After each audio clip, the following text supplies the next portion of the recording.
Assalamu alaikum students. Today I am here with a lecture on writing task 2. अब जो mostly students को confusion होती है कि जो हमारा राइटिंग टास्क 2 होता है उसको कैसे करते हैं, किन पॉइंट्स की बेस पे वो इवेल्युएट किया जाता है या किन पॉइंट्स पे आपको मार्क्स मिलते हैं. Okay, if we look about writing task 2, तो आपका जो first thing is that there is a word limit. Word limit mean that if you're writing your writing task 2, so you have to write at least 250 words. And there are 4 points that your task will be marked on these 4 points. Number 1 is task response. अब task response में क्या है कि जब आपको writing task 2 दिया जाता है वहाँ पे पेपर के ऊपर मेंशन होता है that you should write at least 250 words.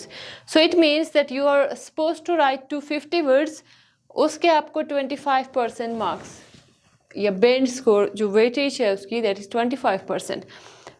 Part 2 is coherence and cohesion. Coherence mean that there should be a logical connection between ideas. अब connection हम कैसे create करते हैं? Suppose that this is writing. आपको मैं writing पढ़ा रही हूँ, एकेडमिक राइटिंग 2, राइटिंग टास्क 2. अगर मैं स्टार्ट करूँगी डायरेक्टली विद डिस्कशन ऐसे तो आप लोगों को समझ नहीं आएगी. सो सीक्वेंस वाइज हमने चीज़ें स्टार्ट करनी है. फर्स्ट विद राइटिंग, राइटिंग होती क्या है, कितनी तरह की राइटिंग्स होती हैं, देन आपके पास क्या क्या पॉइंट्स होते हैं. After that we will move toward the types of verses, that there are different types of verses, उनको कैसे लिखते हैं. So this is called coherence, that there must be a logical connection between ideas. Second thing is coherence and cohesion. Cohesion mean that there are some connectors and your paragraph, each paragraph should be linked. Like we have body paragraph 1, body paragraph 2, body paragraph 3, या यहाँ पे आपके पास क्या ये body paragraph 1 and 2 होते हैं just, ठीक है, in your mostly paragraph, mostly ऐसे टाइप्स में. अच्छा, अब आपका जो एक पैराग्राफ है वो दूसरे के साथ लिंक करना चाहिए. Mean some cohesive devices are there, like we have however, then after that आप कह सकते हैं मीनवाइल,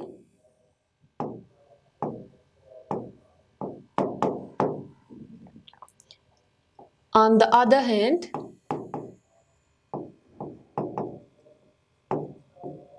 अच्छा, इस तरह की कुछ डिवाइसेस होती हैं जिनसे ये चीज़ समझ आती है कि आपका जो एक पैसेज है वो दूसरे के साथ, या एक पैराग्राफ है वो दूसरे के साथ लिंक कर रहा है. The third point is vocabulary. अब vocabulary की बात करें, in vocabulary we have इसको lexical resource भी sometimes कहते हैं, क्योंकि यहाँ पे चेक की जाती है your spelling errors, that how many spelling errors are there. आपके वर्ड्स देखे जाते हैं, like if you are not repeating the words that then you can gain high scores. अब एक चीज़ होती है वोकेबुलरी में, एक तो स्पेलिंग एरर्स तो होती हैं. The second thing is most of the students repeat words again and again, again and again, and then ideas, एक ही बात को बार बार रिपीट कर रहे होते. So these all things come under vocabulary, क्योंकि वोकेबुलरी में वो अगर suppose this is a statement that writing task 2 is a formal essay. अब ये वर्ड्स हमने कैसे काउंट करें, 1 2 3 4 5 6, ठीक है. लेकिन अगर इसमें वर्ड्स बार बार रिपीट हो रहे हैं एक ही पैसेज में, एक ही पैराग्राफ में, तो आपको जो मार्क्स हैं वो, जो आपका बेंड स्कोर है वो कम हो जाता है. Last one is grammar section. Okay, so in grammar we have tenses, we have active passive voice, we have subject verb agreement. अगर आपने इस पार्ट को प्रिपेयर करना है, if you want to prepare your grammar section, so you can go to our YouTube Yashal English house. वहाँ पे हम लोगों ने कंप्लीट रूल्स अपलोड किए हैं, that what is subject, what is verb, what is object, then each and everything from basics to advanced. हर एक rule हमने समझाया है स्टूडेंट्स को कि आप जो राइटिंग करते हैं, either if you are learning language, IELTS के लिए नहीं भी कर रहे, तब भी आपकी ग्रामर कैसे इम्प्रूव हो सकती है, सब रूल्स हमने वहाँ पे एक एक करके डिस्कस किए. Okay, after that we have the second thing is academic writing task 2 is a formal essay. The common types of essays are mentioned below. आपका जो writing task 2 होता है ना, ये formal होता है. Formal mean, okay, there is a difference between formal and informal writing. Formal mean that this is academic, और जो informal होता है उसका मतलब ये होता है आप किसी ऐसे बंदे को कोई चीज़ लिख रहे हैं that you are writing for mass public. ठीक है, जब आप एकेडमिक की बात करते हैं तो आप किसी प्रोफेसर को लिख सकते हैं, किसी ट्यूटर को लिख रहा, यानी कि जो एकेडमिक इंस्टीट्यूशंस होते हैं ना, एजुकेशनल इंस्टीट्यूट्स, उनमें जब आप राइटिंग कोई भी करते हैं तो वो एकेडमिक होती है. लेकिन suppose if you are writing a letter in your general training that is called informal letter. वो इनफॉर्मल क्यों होता है? क्योंकि आप अपने किसी फ्रेंड को लिख रहे होते हैं. You are writing a letter to your close relative, your sister. आप उनसे बात भी इनफॉर्मली करते हैं obviously, but if you go to an institution, जब आप अपने टीचर से बात करते हैं, you are writing a letter to a bank manager या किसी जॉब के लिए अप्लाई कर रहे हैं, तो ऑब्वियसली वो आप फॉर्मल लैंग्वेज यूज़ करेंगे. So this is the difference between these two types, that what is formal and what is informal. Okay, if we talk about types of essays, we have different types. One is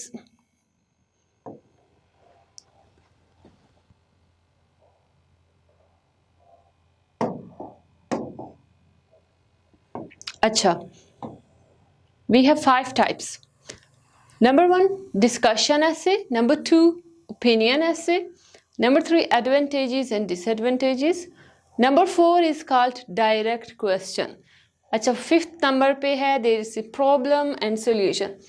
अब एक चीज़ आप लोगों ने note करनी है that most of the students are confused कि discussion essay क्या होता है, opinion essay क्या होता है, what is direct question. In 3 essays में discussion essay mean that when you are writing a letter, an essay, आपके पास 2 आर्ग्यूमेंट्स होते हैं. For example some people think this and some people think this, so discuss both points. आपने दोनों बातों को discuss करना है and then after that sometimes it is written that give your own opinion. कभी कभार आपका जो टास्क है वो आपसे ये चीज़ पूछता है कि अपनी ओपिनियन भी दें, लेकिन कभी नहीं भी होता.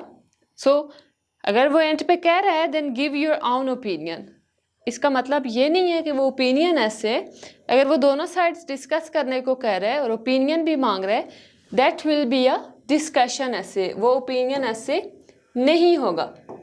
लेकिन अब मसला ये है कि व्हाट इज़ ओपिनियन ऐसे. अगर इसमें भी ओपिनियन मांग रहे हैं that discuss both points and give your own opinion. In opinion essay he will ask that for example to what extent do you agree or disagree. ठीक है, या वो ये पूछ सकता है what do you think.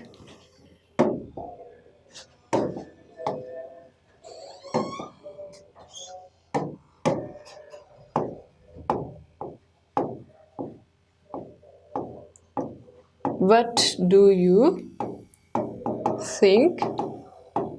अच्छा, या फिर वो ये पूछ सकता आपसे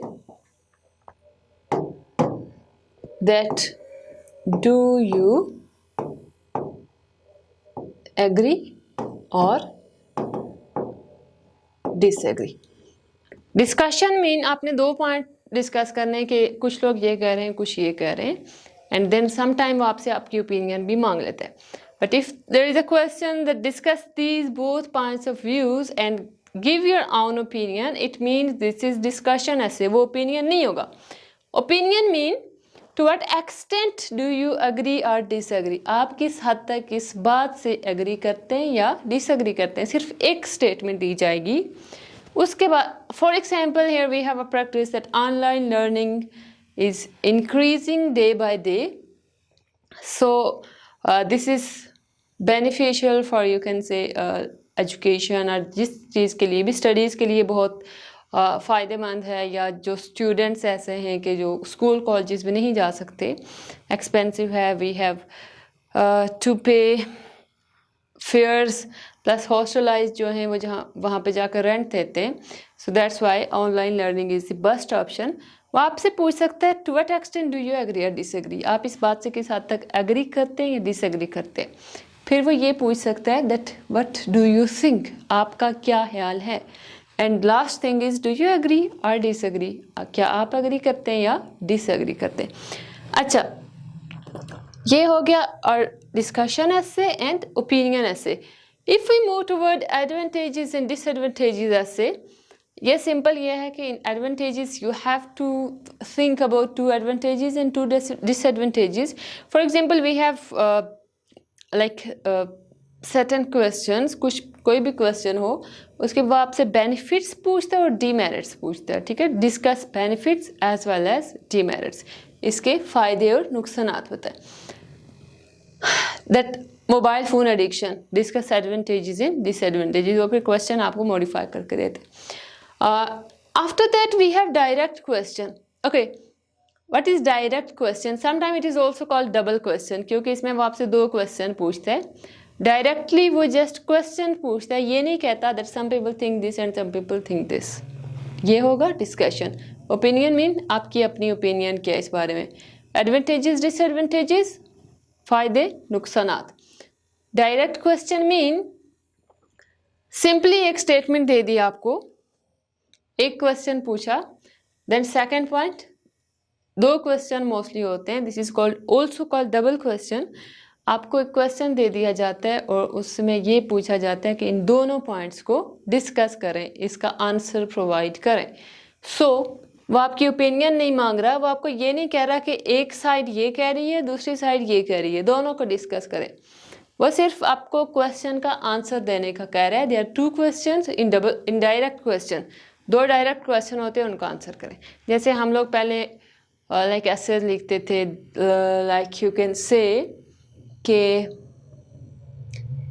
right an essay on your favourite personality, direct question है ना, वो जस्ट कह रहा है ऐसे लिखो। इस तरह से यहाँ पे दो क्वेश्चन डायरेक्ट पूछे जाते हैं, इस तरह से नहीं होंगे because this is IELTS, IELTS is something different. Okay, last thing is we have problem and solution. Problem solution mean that there is a question, there is a statement, आपको एक स्टेटमेंट दे दी गई है, वो अब आपको ये कह रहा है कि डिस्कस प्रॉब्लम्स और कॉजेज, इस चीज़ की कॉजेज भी बताओ, ठीक है, या इस वजह से क्या प्रॉब्लम्स जनरेट हो रही हैं, and then suggest some solutions as well. Like these days mobile phone addiction is increasing. Mostly जो लोग हैं they use mobile phone late nights, so उनका जो sleeping schedule है that is disturbed. What are the main causes and main solutions? आप problems भी discuss करें and then suggest some solutions as well. Okay, if we talk about GT writing and academic IELTS writing test, आपका जो GT का task है that is same, just like academic, उसका writing task 2 में कोई difference नहीं होता। Okay, ऐसे भी same तरीके से लिखा जाता है, scoring भी same होती है। The main difference between GT essay and academic essay is that most of the time they have easy questions and topics are simple. Just ये difference है, क्योंकि जो आपका general training है, in general training most of the time you need 4.5 pens, overall for 4.5 pens, and in each module you need 4 pens, ठीक है। अगर आप suppose कि UK में move कर रहे हैं, बाकी कैनेडियन इमिग्रेशन के लिए आपको आई थिंक 7 या 7.5 पेंस चाहिए होते हैं, वो थोड़ी रिक्वायरमेंट ज़्यादा होती है। Okay, the difference is that you have easy questions and topics are also simple.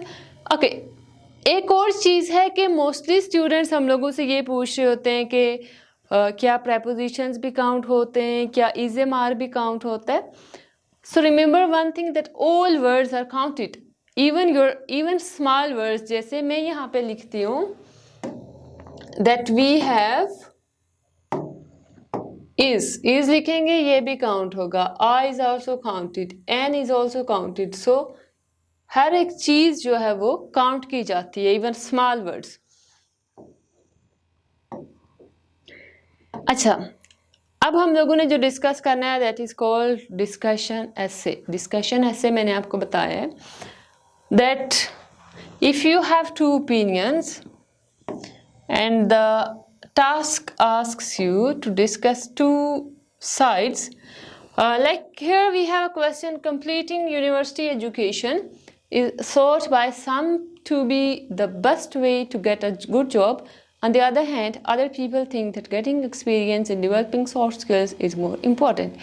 अब कुछ लोगों का ये ख्याल है, यहाँ तक पहले हम ऐसे को डिवाइड करते हैं. ये completing university education is thought by some to be best way to get a good job.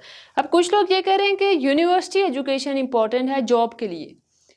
ये एक थॉट हो गई, आपने इसको डिस्कस करना है. On the other hand other people think that getting experience, अब ये क्या कह रहे हैं, experience and developing soft skills is more important. आपके पास एक पॉइंट है दैट इज यूनिवर्सिटी एजुकेशन. कुछ लोग कहते हैं यूनिवर्सिटी एजुकेशन ज़रूरी है, और कुछ लोग ये कह रहे हैं that you need to gain experience and develop soft skills. अच्छा, ये हो गया हमारा क्वेश्चन स्टेटमेंट. अब आपने ये देखना है आपका ऐसे आपसे पूछ क्या रहा है. ये तो जस्ट उसने स्टेटमेंट दी है ना, क्वेश्चन दी है. Look at this one.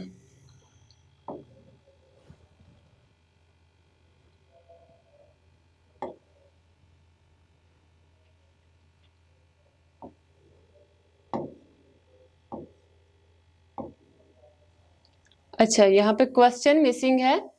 Question ये था that discuss both views and then give your own opinion. Mean कि आपने एक पॉइंट को भी डिस्कस किया कि यूनिवर्सिटी एजुकेशन इंपॉर्टेंट है.